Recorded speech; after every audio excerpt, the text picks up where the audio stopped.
আমাকে কেউ সামান্য গুরুত্ব দিলেই আমার ভালো লাগে। চায়ের দোকানে চাওয়ালা মামা যখন বলে আদা দিয়ে চিনি কম, দুধ চা দে ওনাকে, আমার এত ভালো লাগে।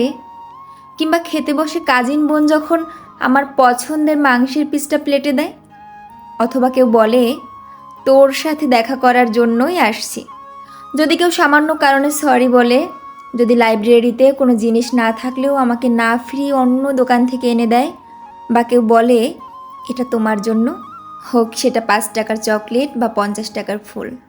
রাস্তায় হঠাৎ কেউ দেখে আন্তরিকতার সাথে কথা বলতে আসলে ভালো লাগে।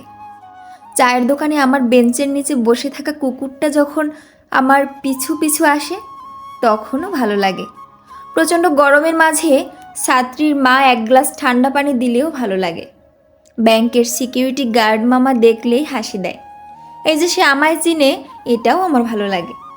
অসুস্থ হলে কেউ খবর নিলে ভালো লাগে, কেউ আমায় ডিফেন্ড করলে ভালো লাগে। রাস্তা পার হতে পারি না দেখে ট্রাফিক পুলিশ আঙ্কেল রাস্তা পার করে দিলেও ভালো লাগে। এমন আরও অনেক সামান্য সামান্য বিষয়ে আমার বিষণ্ণ মন ভালো হয়ে যায়, আমার মন ছুঁয়ে যায়। এত সামান্য একটা মানুষ, মাঝে মাঝে তো নিজেকে ইনভিজিবল মনে হয়, তবুও যে আমার 2-1টা বিষয় মানুষ মাথায় রাখে, আমার কত সৌভাগ্য বলুন।